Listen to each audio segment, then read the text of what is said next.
Alors, n'oubliez pas de nous soutenir sur Tipeee, de partager et d'écrire des commentaires. C'est très important pour nous.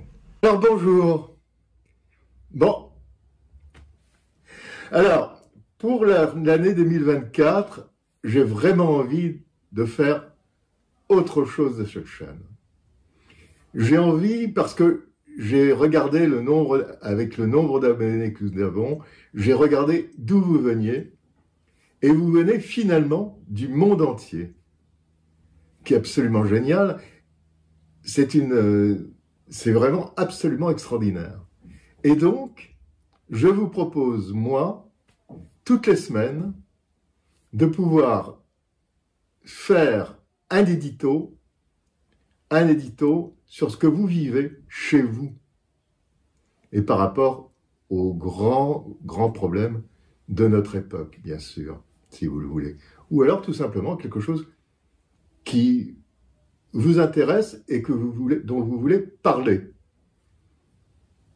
Alors, pour ça, contactez-moi sur philippebuffon.org et nous ferons un Zoom. Alors, si vous le souhaitez avec l'image ou sans l'image, avec le son uniquement si vous ne le souhaitez pas.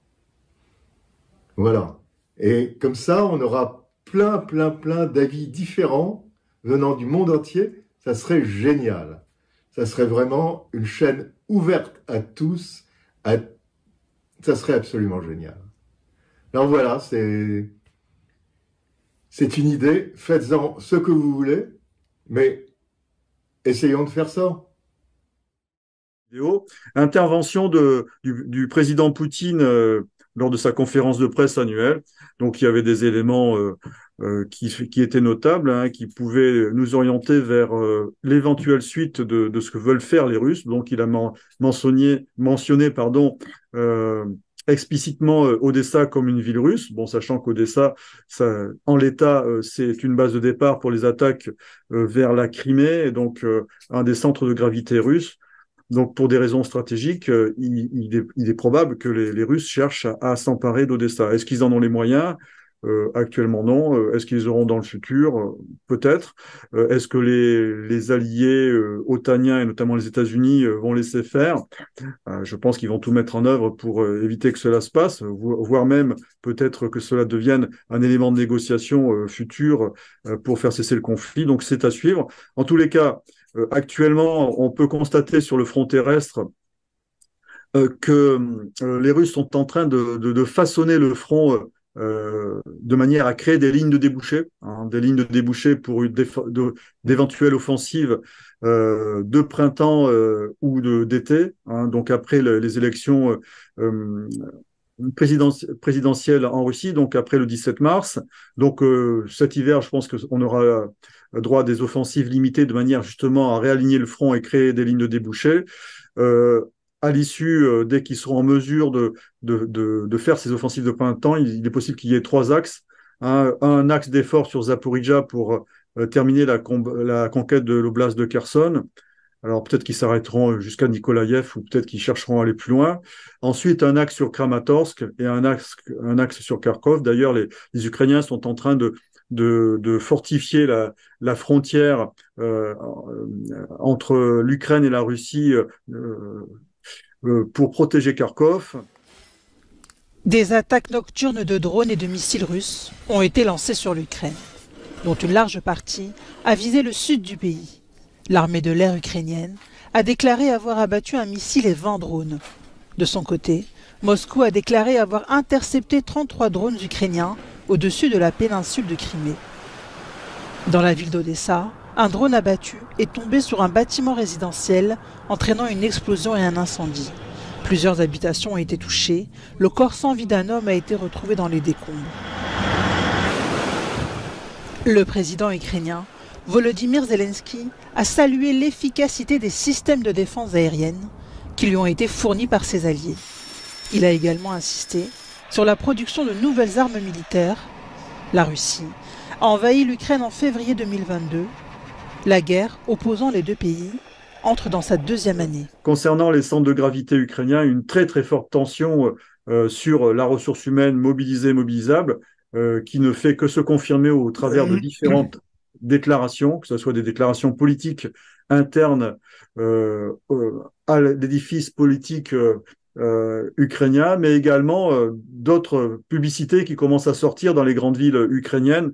Donc ça, c'est une photo d'une publicité dans la ville de Soumy, laissant entendre que ce couple-là, ils sont ensemble à la maison, mais ils sont aussi ensemble sur le front. Donc cette dette et ce déficit de ressources humaines pourrait conduire quand même à des extrémités qui sont quand même assez inquiétantes pour l'avenir du peuple ukrainien. Tout autre dossier, Vladimir Poutine promet de faire de la Russie une puissance souveraine. Le président russe s'exprimait devant le parti au pouvoir dans le pays. Il s'agit de son premier discours de campagne en vue de la présidentielle de mars 2024.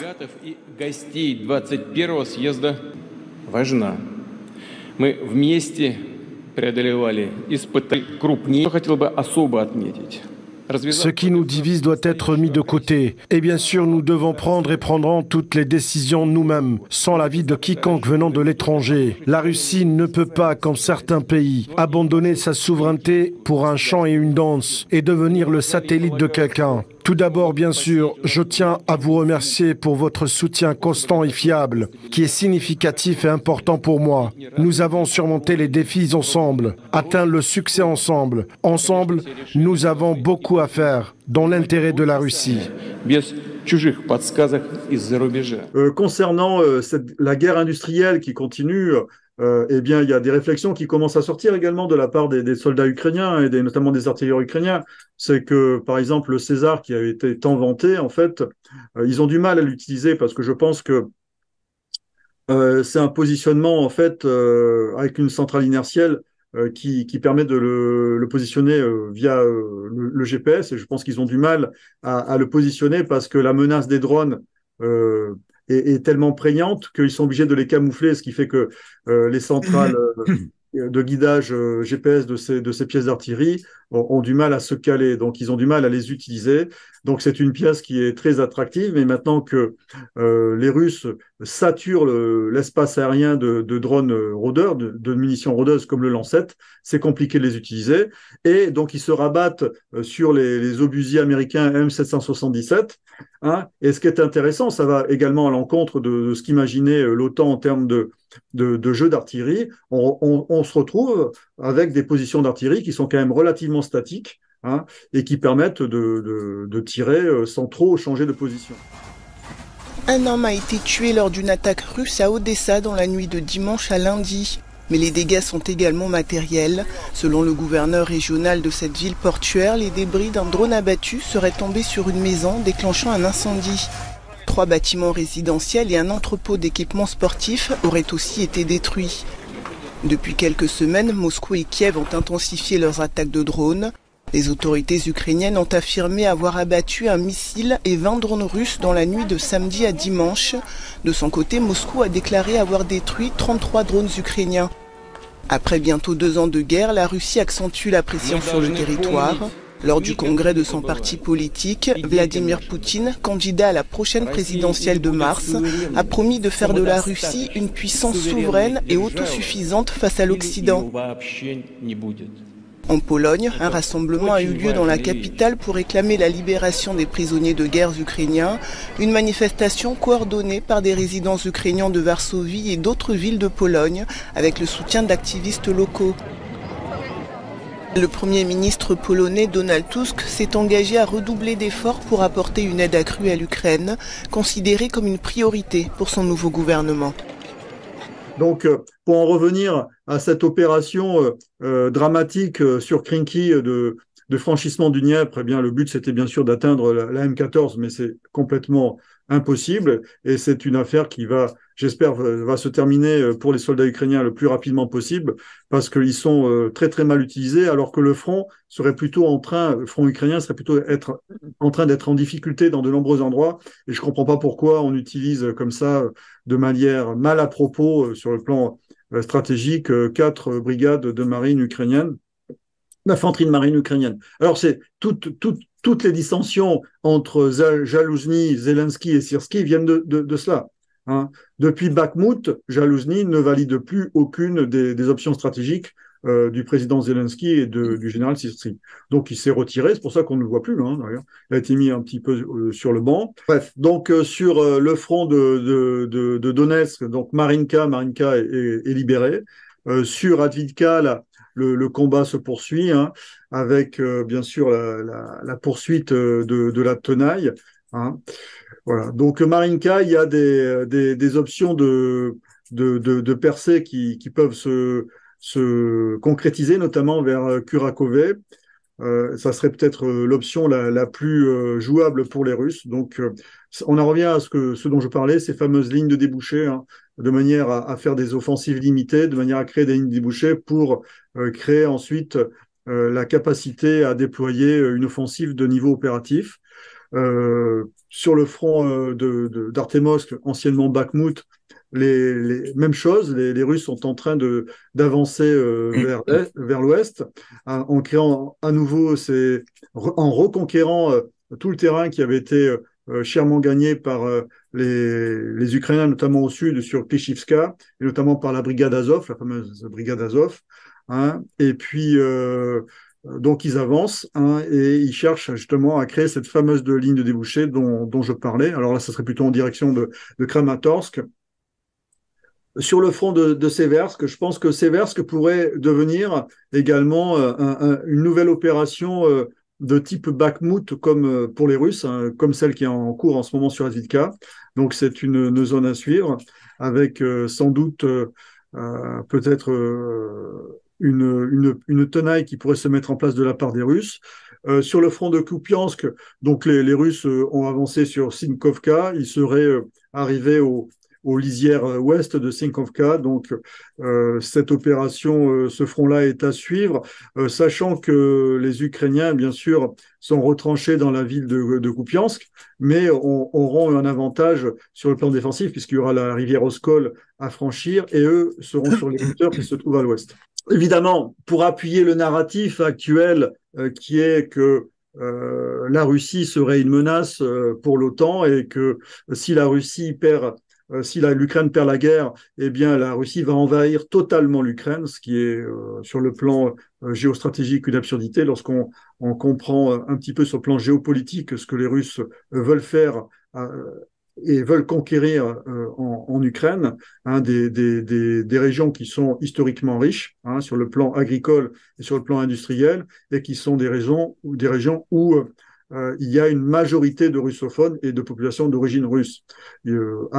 Conquérir la Galicie ou même conquérir la région de Kiev, qui sont des régions où les populations leur sont majoritairement hostiles, ça n'a aucun intérêt. C'est un flot quasi continu.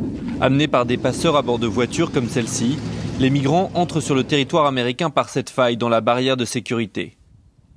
La plupart viennent de Chine et ont fui le régime communiste. Je veux changer de vie, ici aux États-Unis. Je veux une nouvelle vie. Cela fait 3000 ans que les Chinois n'ont pas de liberté.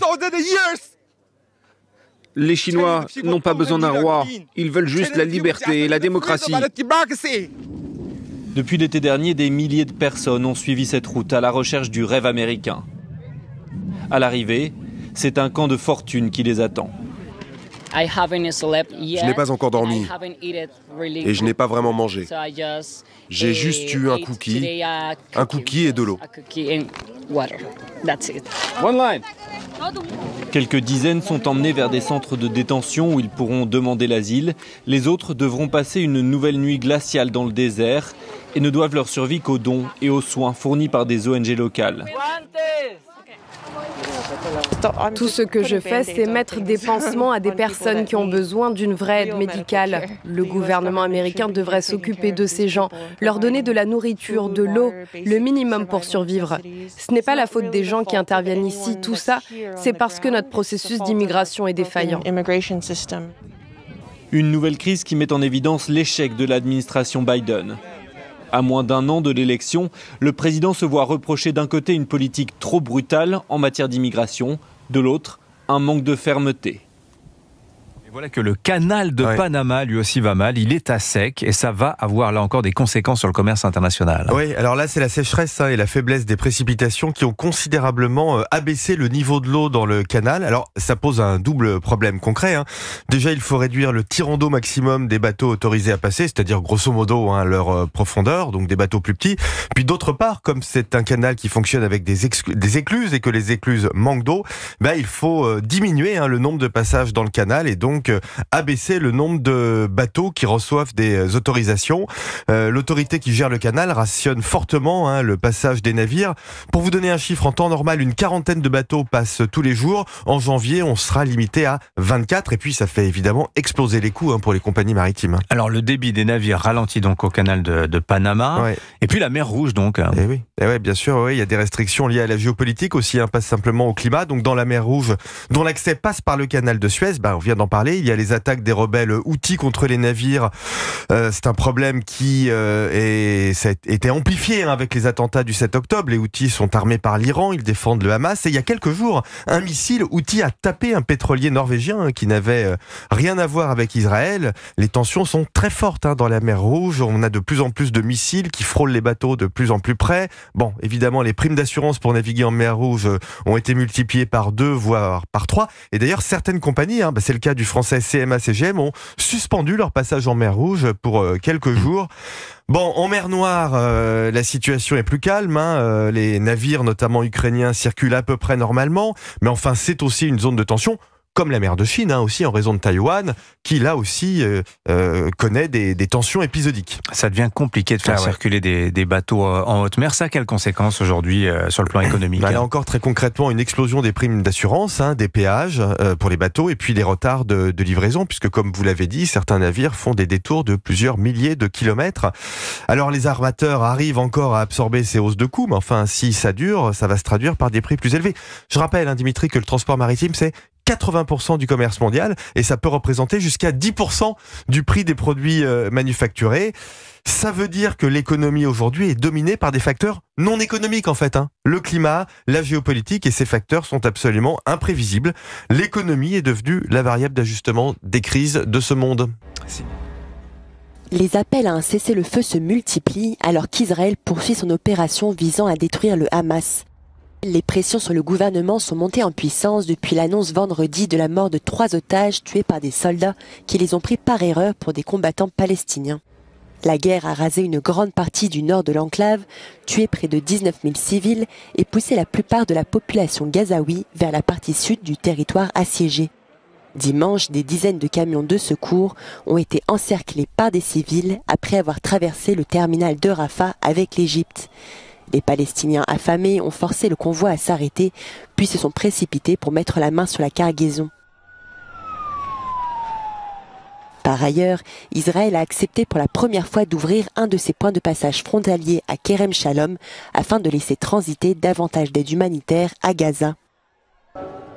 De leur côté, 4 eurodéputés du groupe parlementaire centriste Renew Europe, originaires de France, de Suède et d'Irlande, ont ajouté leur voix aux appels à un cessez-le-feu suite à leur voyage au terminal de Rafah.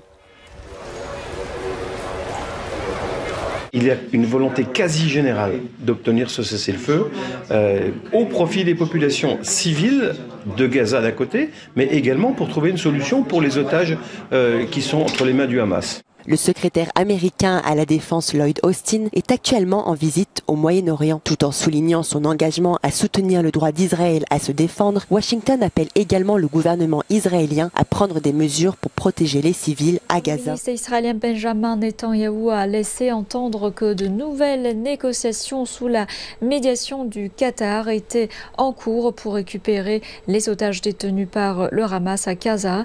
Il a confirmé avoir donné des instructions aux négociateurs israéliennes et cette déclaration a été faite après qu'Axios a rapporté une rencontre entre David Barnea, le chef du Mossad, l'agence de renseignement israélienne, et le premier ministre du Qatar, Mohamed Ben Abdulrahman Al Thani, vendredi dernier en Europe pour essayer de relancer les pourparlers. Un haut responsable du Hamas a déclaré samedi que le mouvement de résistance islamique des Palestiniens n'accepterait aucune trêve à moins qu'Israël ne mette fin à ses opérations militaires à Gaza et ne réponde aux exigences du Hamas. Au cours de la trêve d'une semaine qui a eu lieu fin novembre, le Hamas a libéré plus de 100 femmes et enfants israéliens ou ressortissants étrangers en échange de 240 Palestiniens. Notamment, depuis le départ, on pense que le gouvernement israélien a un objectif caché derrière cet objectif affiché d'éradication du Hamas. Et de plus en plus, ça se vérifie.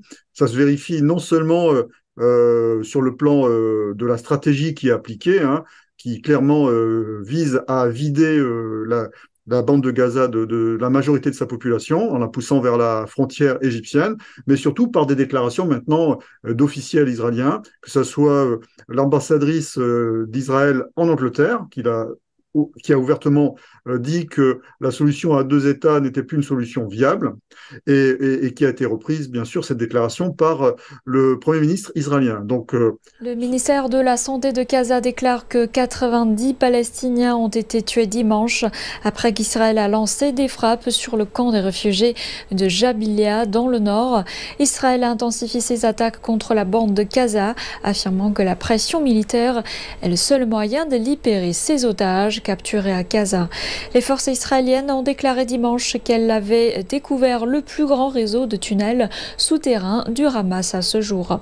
Dans le même temps, le point de passage de Karem Shalom a été ouvert aux camions d'aide afin de doubler les quantités de nourriture et de médicaments qui parviennent à Gaza. Le ministère de la Santé de Gaza indique qu'environ 19 000 Palestiniens ont été tués depuis le début du conflit qui a débuté le 7 octobre. Le bilan israélien s'élève à environ 1200 morts. Les appels à un cessez-le-feu se sont intensifiés au milieu du rassemblement de masse dans le monde entier. Donc ne jamais oublier que pour ce qui concerne la stratégie de Tzahal, et ça c'est historique et ça date de Moshe Dayan, il y a une obsession du rapport de force et de la terrorisation de l'ennemi à partir de frappes qui sont disproportionnées par rapport à l'attaque qui a été subie par l'État d'Israël. Il est complètement submergé par les patients. Il reste très peu de personnel. Depuis 30 minutes que nous sommes ici, un flot ininterrompu de blessés arrive sur des chariots, des charrettes tirées par des ânes, des brancards. Il n'y a pratiquement pas de personnel médical ici. Le plus grand hôpital de référence de Gaza est devenu un centre de stabilisation des traumatismes. Il ne peut fournir que les soins les plus élémentaires à des personnes souffrant de blessures ou de maladies très graves. Quel que soit le type de blessure que nous recevons, nous travaillons ici du mieux que l'on peut. Nous avons un appareil de radiologie que nous utilisons pour l'imagerie, ainsi qu'un laboratoire. Aujourd'hui, avec des méthodes d'un autre âge, nous avons pu transférer quelques unités de sang à ces personnes gravement blessées. Après avoir préparé, comparé et analysé les échantillons, nous avons fait des transfusions directement des donneurs aux blessés afin de leur sauver la vie. Donc les pertes de Tzahal sont actuellement de 80 morts. Donc 80 morts, si on fait toujours cette espèce d'équation qui est statistiquement peut-être plausible, mais en fait c'est juste un ordre d'idée. 80 morts, ça veut dire que globalement il devrait y avoir entre 200 et 300 blessés de différentes natures.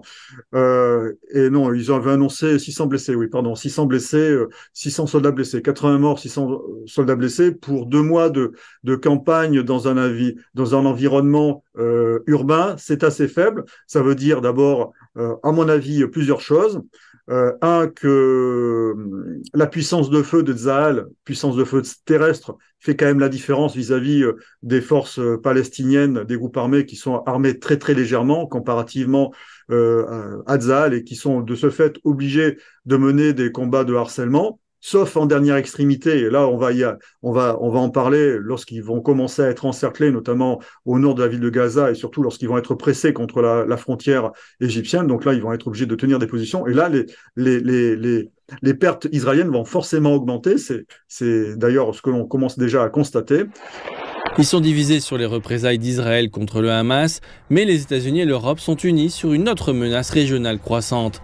La marine américaine a abattu 14 drones d'attaque, tandis que les alliés britanniques en ont abattu un autre au-dessus de la mer Rouge samedi. Les forces Houthis du Yémen sont accusées d'utiliser des drones pour attaquer Israël en soutien au Hamas et pour attaquer des navires qui empruntent l'une des plus importantes routes de fret maritime au monde.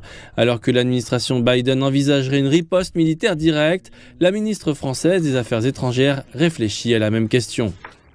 À la liberté de circulation et de ces attaques ne peut rester sans réponse. Et donc nous étudions plusieurs options.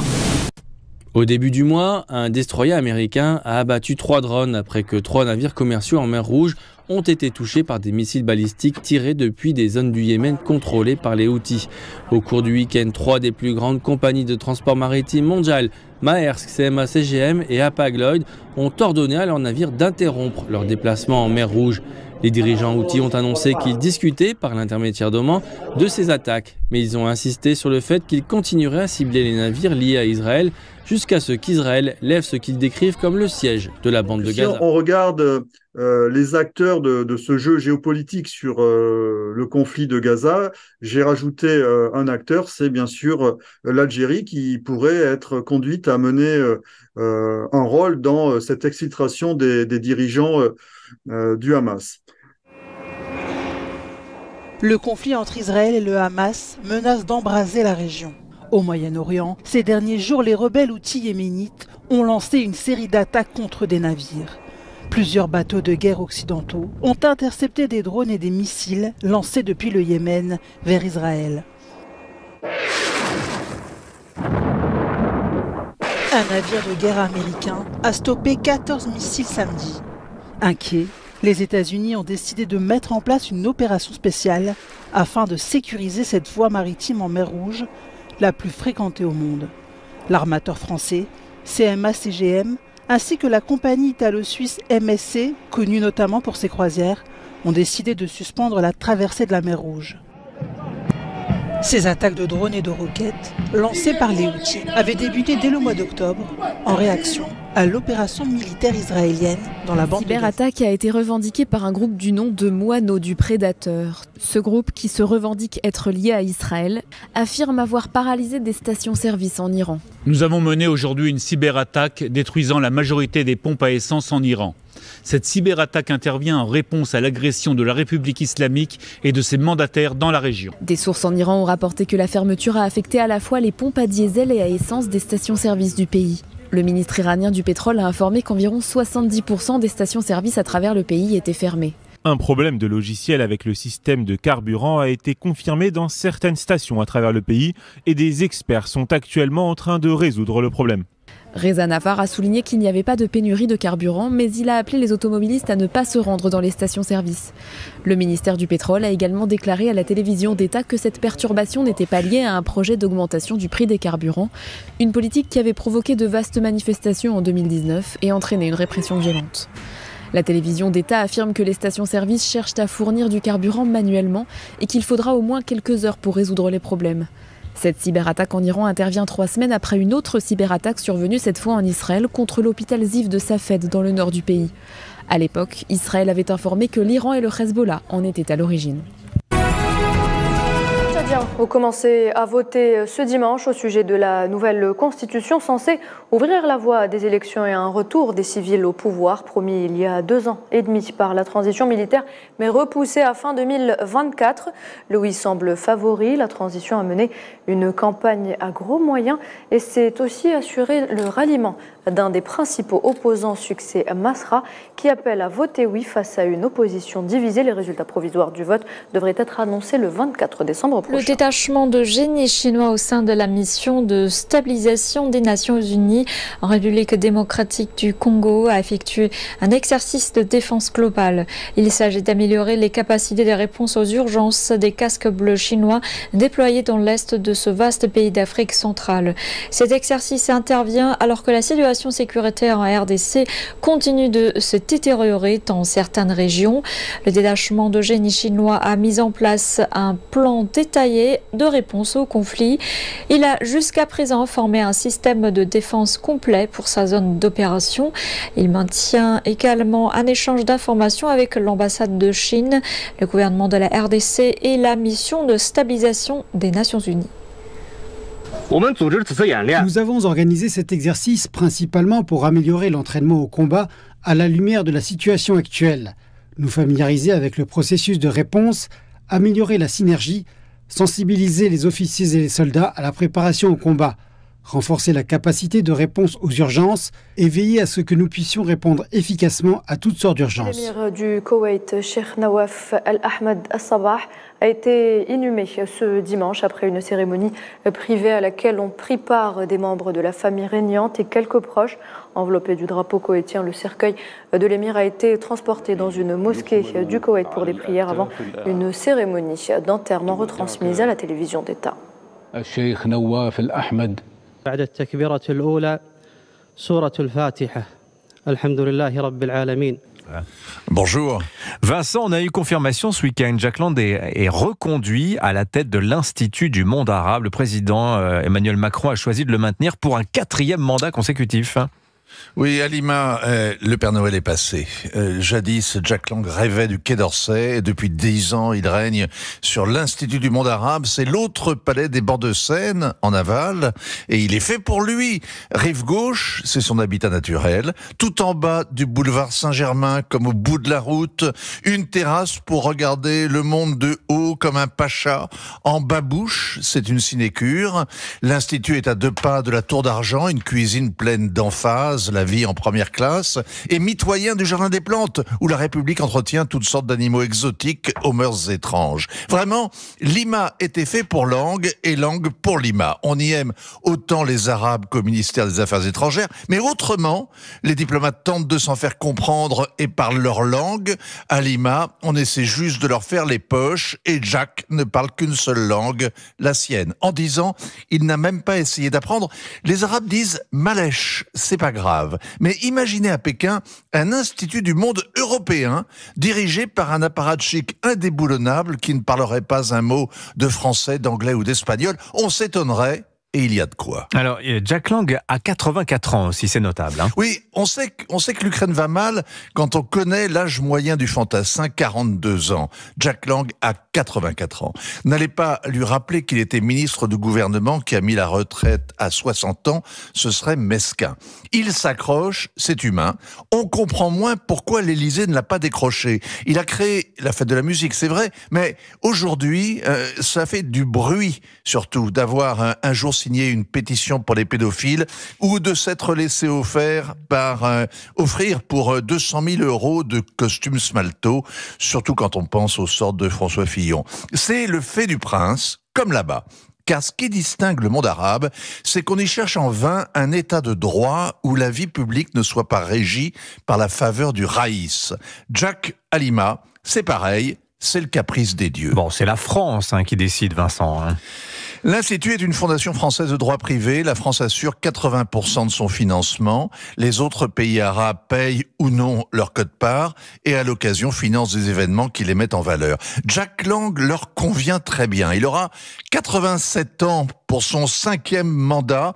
Il faudrait le nommer président à vie. La jeunesse des pays arabes s'est révoltée en vain contre ces régimes sclérosés, corrompus, autoritaires. On dirait que le virus a traversé la Méditerranée. Mais dites-moi Vincent, l'Institut du monde arabe, à quoi ça sert ? Lima a été imaginé en 1974, au lendemain du choc pétrolier. L'idée giscardienne était d'ouvrir une vitrine de la culture arabe, de montrer la France protectrice du monde arabe. C'était avant le regroupement familial et l'immigration de peuplement, quand les Françaises n'avaient jamais vu de femmes voilées et que personne n'avait entendu crier « Allah Akbar ». Il y avait une poignée de mosquées en France. Il y en aurait aujourd'hui 2600. Et Dalil Boubaker en promet le double d'ici 2 ans. Ce sont les vraies maisons de la culture arabe. Lima, lui, est un monument d'un autre temps, une sorte de pyramide parisienne, normal qu'il soit présidé par une momie. Présidentielle en Égypte, le président sortant Abdel Fattah al-Sisi est tout près de remporter un nouveau mandat avec une nette avance par rapport aux 3 autres candidats. Il aurait ainsi reçu plus de 90% des voix, selon les résultats préliminaires de la première vague de dépouillement. Les résultats définitifs sont attendus pour demain lundi. En Égypte, le président Abdel Fattah el-Sisi remporte sa 3e élection présidentielle avec 89,6% des voix. Le maréchal al-Sisi avait pris le pouvoir en 2013 après avoir renversé l'ancien président Mohamed Morsi. Selon les autorités égyptiennes, plus de 39 millions d'électeurs ont voté pour le président sortant. Abdel Fattah el-Sisi est reconduit à la tête du pays pour une durée de 6 ans. Nous sommes enfin en Argentine ce matin avec vous, Flora Genoux. Vous êtes à Buenos Aires pour Europe 1, à la une de la presse argentine. Une violente tempête qui a provoqué la mort de 13 personnes et causé de multiples dégâts. Elle a affecté une région située à 630 km au sud de Buenos Aires avant de gagner la capitale. Des rafales de vent jusqu'à 140 km/h, plus de 400 000 foyers sans électricité. Des spécialistes cités par Infobae soulignent le dérèglement climatique accentue l'intensité des événements extrêmes. La gravité de la situation a poussé le président argentin Javier Milei, au pouvoir depuis une semaine seulement, à effectuer son premier déplacement d'urgence, souligne L'Étrapé. Vêtu d'une veste militaire et accompagné par pas moins de 4 ministres, l'ultralibéral a assuré à la population locale que la situation pourrait être résolue avec les moyens existants, indique la chaîne de télévision TN. Merci. Avec 55,75% des voix, les Chiliens ont rejeté dimanche le projet de nouvelle constitution. C'est la deuxième fois en un peu plus d'un an que les électeurs votent contre le changement de la loi fondamentale qui date de l'ère Pinochet. En septembre 2022, une première proposition soutenue par le jeune président Gabriel Boric avait déjà été rejetée, un revers pour le chef de l'État dont la popularité est en baisse. Ce dernier a fermé la porte à toute nouvelle tentative de changement constitutionnel. Selon l'Association chinoise des voitures particulières, le pays devrait exporter plus de 5 millions d'automobiles cette année, dépassant l'Allemagne et le Japon pour occuper la première place. Cette croissance rapide est porteuse d'opportunités d'exportation. Une entreprise privée qui fournit des systèmes d'exploitation intelligents cherche à faire progresser sa technologie à l'étranger. Nous avons plus de 10 000 ingénieurs en R&D technique dans le monde, couvrant plus de 40 pays et régions, et l'entreprise de Chengdu fournit tout le soutien technique, y compris l'Internet des voitures intelligentes, l'IA et d'autres domaines de la technologie full stack. L'entreprise fournit non seulement la technologie de conduite autonome, mais aussi du matériel intelligent, tel que des modules 5G, des boîtiers de bord, des tablettes et de la robotique. Nous travaillons avec les entreprises automobiles locales pour fournir une solution complète à toute la chaîne de la conduite autonome. Puis nous développons ensemble les activités à l'étranger. Pour faire de cette collaboration un succès, le bureau financier local améliore ses services. Selon la Banque populaire de Chine et le ministère des Finances, les centres financiers de Chengdu Chongqing, dans l'ouest de la Chine, mettront en place des services financiers d'innovation scientifique et technologique d'ici 2025.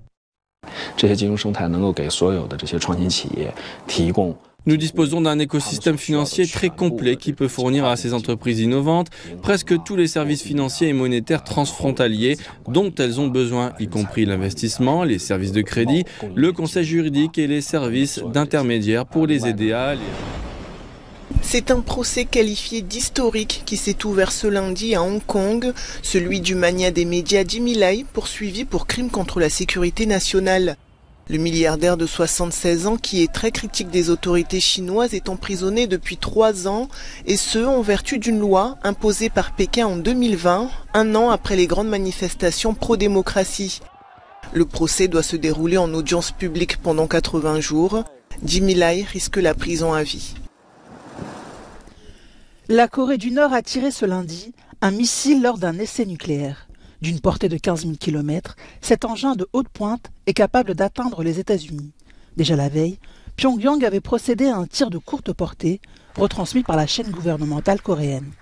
Ce tir intervient quelques jours après des mises en garde de Séoul et Washington, qui ont averti la Corée du Nord que toute attaque nucléaire contre les États-Unis ou leurs alliés entraînerait la fin du régime de Kim Jong-un.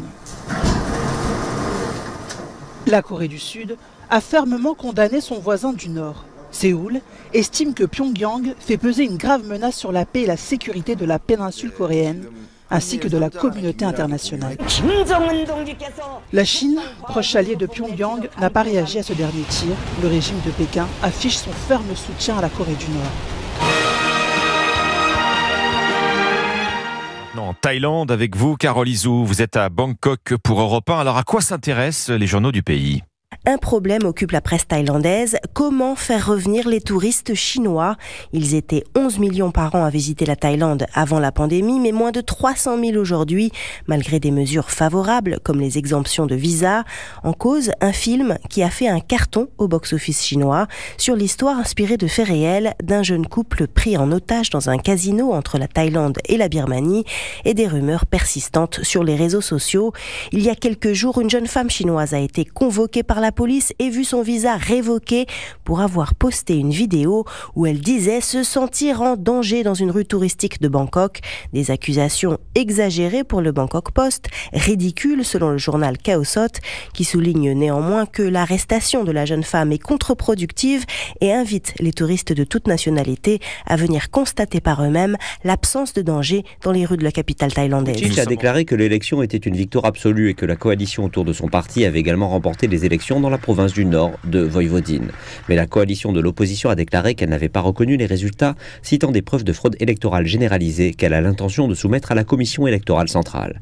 Le Premier ministre, Ana Brnabić, a rejeté ces affirmations, accusant les rapports de semer le chaos. Les résultats officiels des élections doivent être annoncés lundi en fin de journée.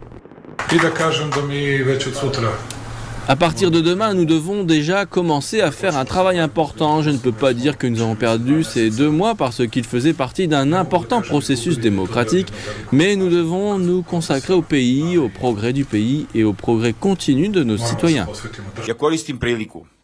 Je souhaite remercier les citoyens de Belgrade qui ont fait preuve de courage et se sont montrés prêts à voter pour le changement. Je promets à ces gens que leur vote n'a pas été vain. Nous défendrons chaque vote de chaque citoyen de Belgrade.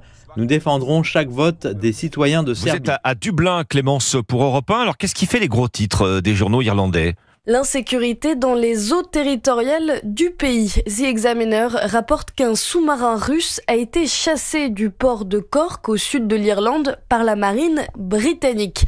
Et pour cause, la marine irlandaise ne dispose pas de l'équipement nécessaire pour détecter des menaces sous-marines potentielles. Et actuellement, elle ne peut mettre en mer que 2 de ses 8 navires, détaille The Irish Times, en raison d'un manque de personnel. Ainsi, pour améliorer le recrutement, le gouvernement a annoncé que les marins recevront 130 € par jour après 10 jours consécutifs en mer, soit le double du montant précédent. Car le besoin est urgent, de tels événements le long des côtes irlandaises seraient de plus en plus courants. Collision ferroviaire dans le sud de l'Espagne. 2 trains transportant 253 personnes sont entrés en collision samedi soir vers 22h, faisant 13 blessés. L'incident s'est produit dans la municipalité d'Alhora, dans la province de Malaga. Les passagers ont été évacués en urgence en raison d'un risque d'incendie, la collision ayant provoqué une fuite majeure de diesel. Les trains ont partiellement déraillé et un a failli se renverser. Une enquête est en cours pour déterminer la cause de l'incident. Abdelrahim Atmoun a été auditionné par les policiers belges dans le cadre des investigations concernant le scandale de corruption ayant éclaboussé le Parlement européen et dans lequel le Marzan est notamment embourbé. Le diplomate marocain a été auditionné dans son pays selon la radio-télévision de la communauté française qui a également précisé vendredi que d'autres personnes ont été entendues dans le cadre de cette affaire. Il est le nouvel homme fort de la gauche au Portugal. Pedro Nuno Santos a remporté ce week-end les primaires du Parti socialiste avant les législatives prévues en mars prochain. L'ancien ministre aux infrastructures, qui a obtenu 62% des voix, récupère par la même occasion les fonctions de secrétaire général du PS à la place d'Antonio Costa. La démission du poste de Premier ministre de ce dernier, accusé de corruption et de trafic d'influence, a entraîné des élections anticipées. Les partis de droite sont favoris de ces législatives selon les derniers sondages. L'événement est digne des retentissants procès anti-mafia en Italie. 125 prévenus, dont 47 placés en détention préventive, comparaissent depuis ce lundi devant le tribunal correctionnel de Bruxelles. Ils doivent répondre de trafic de stupéfiants, de trafic d'armes, de tentatives d'extorsion ou encore de détention arbitraire et séquestration. Ce méga-procès inédit en Belgique dans la lutte contre le narcotrafic devrait durer 5 mois. L'organisation criminelle démantelée est soupçonnée d'avoir mis sur pied un vaste trafic de cocaïne entre l'Amérique du Sud et l'Europe, avec la capitale belge comme centre logistique. La Commission européenne lance une enquête formelle contre le réseau social X, anciennement Twitter. Elle estime que la plateforme a enfreint la loi sur les services numériques, appelée aussi DSA. C'est la première fois que l'institution lance une procédure dans le cadre de ce nouveau règlement européen, dont l'objectif est de rendre le monde numérique plus sûr et où les droits fondamentaux des utilisateurs sont protégés. The opening of proceedings means that the Commission will now investigate X's systems and policies related to certain suspected infringements. It does not to judge the outcome of the investigation. La décision a été annoncée par Thierry Breton, commissaire européen en charge du marché intérieur, sur le réseau social incriminé. L'enquête doit déterminer si X a manqué à ses obligations pour lutter contre la diffusion de contenus illégaux et si les mesures pour combattre les manipulations de l'information sont efficaces. La Commission compte aussi enquêter sur les obligations de transparence. L'institution européenne a déjà demandé au propriétaire de X, Elon Musk, de renforcer ses moyens pour empêcher les discours de haine, les contenus à caractère terroriste et les fausses informations sur le réseau social, en particulier depuis le début de la guerre entre Israël et le Hamas. Quel regard les Français musulmans portent-ils sur le conflit israélo-palestinien? Selon les résultats d'une étude de l'IFOP, près d'un Français musulman sur 5 exprime de la sympathie pour l'organisation terroriste du Hamas. William Molinier. Oui, 19% précisément, alors que la moyenne des Français se situe autour de 3%. Dans les rangs des musulmans de l'Hexagone, cette sympathie envers le Hamas augmente chez les plus jeunes. Elle monte à 24% chez les 15-24 ans et à 28% chez les musulmans les plus religieux, ceux qui se rendent au moins une fois par semaine à la mosquée. Si la majorité des musulmans français jugent négativement les attaques terroristes du Hamas, 45% d'entre eux y voient des actions de résistance contre la colonisation. C'est 4 fois plus que dans l'ensemble de la population française. Autre différence avec leurs compatriotes tricolores, 62% des musulmans du territoire jugent approprié l'expression de nettoyage ethnique pour qualifier les opérations des Israéliens en Cisjordanie. Ils ne sont que 38% en population générale. Enfin, dernier renseignement, un électeur musulman sur 2 de Jean-Luc Mélenchon rejette les qualificatifs de terroristes ou d'actes de guerre pour désigner les massacres du 7 octobre. Avec un homme qui incarne avec véracité et courage nos valeurs, liberté, égalité, fraternité. Sa vision républicaine de l'islam implique une adhésion aux lois de la République française, tout en prônant une pratique religieuse compatible avec les valeurs démocratiques et les normes de cette dite société, soit évidemment entre autres la laïcité. L'imam de Drancy, Hassan Chalgoumi, est l'un des hommes les plus protégés de France et il assume ses prises de position en s'engageant notamment en faveur du dialogue interreligieux et d'une relation harmonieuse entre les communautés musulmanes et juives françaises. C'est un dîner pour la conférence des imams de France. À l'époque, il y avait 2-3 ministres de gouvernement de Nicolas Sarkozy à la présidence, et il y avait le CRIF, la première fois le CRIF, le consistoire, il y avait le grand rabbin de France. C'était un moment merveilleux, il y avait 400 personnes. Je dis, c'est incroyable, on peut faire la paix, on peut travailler ensemble. Et quelques mois après, ça a commencé les manifestations du collectif Cheikh Yassine. Collectif Cheikh Yassine. Expliquez-nous ce que c'est. Voilà. Collectif Cheikh Yassine. Premièrement, Cheikh Yassine, c'est le fondateur de Hamas. Ce groupe terroriste qui a fait le 7 octobre, le pogrom du 7 octobre, il s'appelle Hamas. Le Hamas, son fondateur, il s'appelle Cheikh Yassine. Cheikh Yassine, il a assassiné, il a tué les Palestiniens avant de tuer les Israéliens. C'est un groupe terroriste. Et cet homme était assassiné par les Israéliens. Il y a un homme, un gourou, un islamiste, un terroriste dangereux, il s'appelle Abdelhakim Sefrioui. Abdelhakim Sefrioui, heureusement, jusqu'à maintenant, il est en prison, inculpé. On attend le jugement dans la mort de Samuel Paty. D'accord. Cet homme, pendant 6 mois ou 7 mois, il était devant la mosquée de Drancy. Il fait des appels de slogans de la mort, de la haine, des propos antisémites. Pendant 6 mois. Pendant 6 mois. Comment ça se fait que ça a duré aussi longtemps? Malheureusement, c'est le message que je lui ai dit à l'époque à Nicolas Sarkozy, son ministre Claude Guillon. Je dis, je comprends pas. J'étais l'homme qui tend la main pour l'ouverture et vous laissez ce groupuscule pendant 6 mois. C'est ça, quel message vous voulez lui passer? Et depuis ce temps-là, je suis sous protection policière. Et il a laissé des fatwas contre moi. Quand il dit Khaïn el Ça fait combien d'années que vous êtes sous protection Ça fait policière? à peu près depuis 2009. Ça fait 15 ans. 15 ans Quelle maintenant. vie? 15 ans, malheureusement, ma vie, elle a changé. Bien sûr. Moi, je lui dis, j'assume, je rends hommage à ma femme, c'est elle qui me soutient, elle me donne la force, oui. Oui, parce qu'elle vous dit de elle, continuer, hein, c'est ce que vous me disiez. Absolument. Ouais. Sans elle, c'est difficile, parce que j'ai derrière moi, il y a une femme, il y a 5 enfants aussi. Heureusement, ils sont à l'université. Et ils vous soutiennent aussi, évidemment. Ah, absolument, absolument. Pourquoi ils me soutiennent? Parce que je débattre avec eux, je parle avec eux. Bien sûr. Parce que vous les avez éduqués. Un échange, je les fais voyager en Israël, en Palestine. Bravo. On parle. Depuis leur enfance, je l'ai éduqué sur l'amour de la France, le bien-être. La différence entre le bled et la France, c'est grâce à ça je maintiens une relation forte avec mes enfants. C'est du 11 décembre.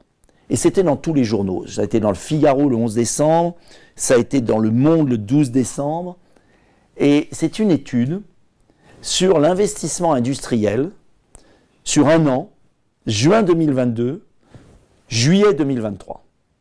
Et alors là, c'est le symbole de l'Europe qui sort de l'histoire aussi. Les investissements industriels dans le monde, 54% en Asie. Les États-Unis remontent 28% des investissements industriels alors qu'ils étaient à 22%. Donc il y a une conquête, une reconquête américaine parce qu'il y a une volonté. Qu'est-ce que fait Biden qui, en politique étrangère, est catastrophique, mais en politique industrielle, il prolonge ce qu'a fait Trump. Il a gardé les taxes, il subventionne à mort l'industrie et au lieu d'avoir des mesures d'écologie punitives comme en Europe, il a des mesures d'écologie incitatives. C'est-à-dire il finance avec un plan pour reconquérir la souveraineté sur les semi-conducteurs et échapper à la mainmise de la Chine et de Taïwan. Et vous verrez que le jour où les États-Unis auront récupéré les usines de semi-conducteurs de Taïwan, malheureusement Taïwan risque de tomber dans les mains de la Chine. Et donc, vous voyez bien que les États-Unis ont une volonté. On peut tout dire des États-Unis, ils ont une volonté America First. Et que ce soit Biden ou Trump, c'est la même chose. Et si Trump revient, ça va être encore plus fort. Et puis, il y a les dindons de la farce, les nuls, les fous, ceux qui ont perdu tout amour de leur patrie. Parce qu'en fait, l'Union européenne n'est pas une patrie. Donc ce sont des technos, ce sont des non-élus, ce sont des corrompus. En fait, ils ne se sentent pas patriotes, puisqu'ils ne sont plus français, ils ne sont plus allemands, ils ne sont plus hollandais, ils ne sont plus italiens. Ils sont les membres d'une commission qui est vendue aux intérêts du monde. Vendue aux États-Unis sur le plan militaire et énergétique, vendue à la Chine sur le plan industriel. Bref, l'Europe n'existe plus. Et bien l'Europe, figurez-vous que l'Europe avait drainé seulement 12% des investissements industriels pendant les années 2016-2022 et s'effondre à 9,9. Mais dans les 9,9, il y a la Russie, il y a l'Angleterre. Ça veut dire que l'Union européenne, les 27, on nous parle de l'Europe toute la journée, 6,6% des investissements industriels. Et la France, est-ce que vous êtes assis? Vous devinez, 1% des investissements industriels. Comment voulez-vous qu'on compte dans le futur avec 1% des investissements? Si la personne était sous OQTF et si justement les lois avaient été appliquées, peut-être que ça ne serait pas arrivé. J'avais un dîner avec mon copain et je revenais du Monoprix qui est à 10 minutes à pied de chez moi. Et en fait, je marchais tout simplement dans ma rue, sans écouteurs. Il faisait encore jour, avec quand même des gens qui étaient dehors. Je pousse ma porte d'entrée, c'est des grandes portes cochères parisiennes. Et du coup, ça met beaucoup de temps à se refermer. Je marche 5 mètres et là, j'entends des bruits de pas courir derrière moi. Je me retrouve plaquée au sol, avec les mains autour du cou, sur la bouche, qui m'empêchent de respirer, de crier. Donc j'essaye de me débattre et de pouvoir quand même crier le plus possible, sauf que la personne me menace de vouloir me tuer. Je me rends compte que j'avais le choix entre me faire tuer ou faire ce qu'il me demandait de faire, donc le viol. Justement, j'essaye de me débattre le plus possible pour sauver ma vie, mais je me rends compte que c'est un peu peine perdue parce que la personne est beaucoup plus forte que moi aussi. Et que si je fais un mouvement trop violent, la personne peut me tuer à tout moment. Il me dit je vais te tuer, et il me dit également juste tu vas faire ce que je te dis, sinon ça va mal se passer. Personne n'arrivait, c'était très très long et je voyais même les pas passer sous la grande porte de gens qui marchaient dans la rue et qui ne pouvaient pas savoir qu'à 2 mètres derrière une porte, il y avait un viol qui était en train de se commettre. Après, heureusement, il y a une voisine qui est descendue du coup de l'immeuble et qui est arrivé. Du coup, j'en ai profité quand l'agresseur a tourné la tête pour récupérer mes affaires et me réfugier derrière la voisine.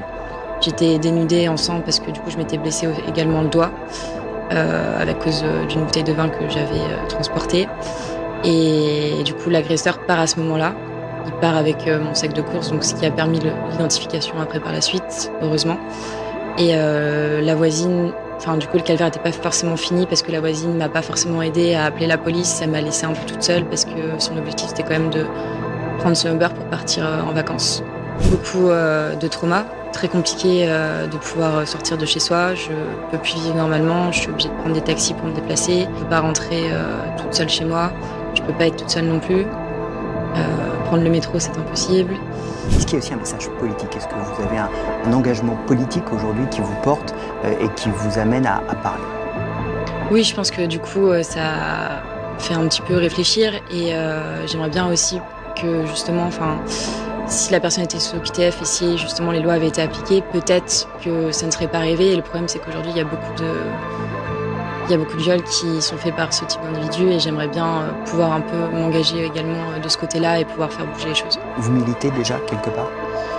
Pas encore, mais... La loi immigration, vous le savez, elle a eu une motion de rejet il y a de ça une semaine par l'Assemblée nationale qui a dit « on ne veut pas en discuter de ta loi, Gérald, elle est nulle ». Résultat, Emmanuel Macron a décidé d'une commission mixte paritaire, députés et sénateurs qui vont se mettre d'accord à huis clos sur un texte issu, sans doute, pour la plupart, du texte du Sénat. À l'honneur, bien sûr, aide médicale d'urgence, préférence nationale. Laurent Berger était à 2 doigts de la préférence nationale du Rassemblement national. On y est. Et revote. S'il n'y a pas vote, alors attention, c'est fini pour Borne. Ça y est, enfin, c'est le remaniement. Alors, ce ne sera pas la dissolution. Macron ne veut pas dissoudre. Il a mieux à faire que de dissoudre. Mais ça peut devenir un remaniement. Et ça, Bruno Le Maire, il est chaud patate. Et ils sont nombreux à être chaud patate. Et tout le monde attend de savoir ce qui va se passer. En gros, ça, c'est ce qui les occupe en ce moment. Les gens qui, vous savez, passent leur temps à dîner, à déjeuner pour faire des textes après pour nous pourrir la vie. En ce moment, voilà, ils veulent savoir qui va devenir ministre après, qui va être Premier ministre. Elisabeth Borne fait tout pour que ça passe. Elle a reçu... Alors, c'est plus Gérald. Gérald, lui, il fait des pubs pour des magasins à Tourcoing. Elisabeth Borne, elle a reçu les responsables de la droite, Olivier Marleix, Retailleau, etc., pour les assurer que ce serait bien une belle loi bien signée comme il fallait. Pour les autres, ça va être un peu plus compliqué.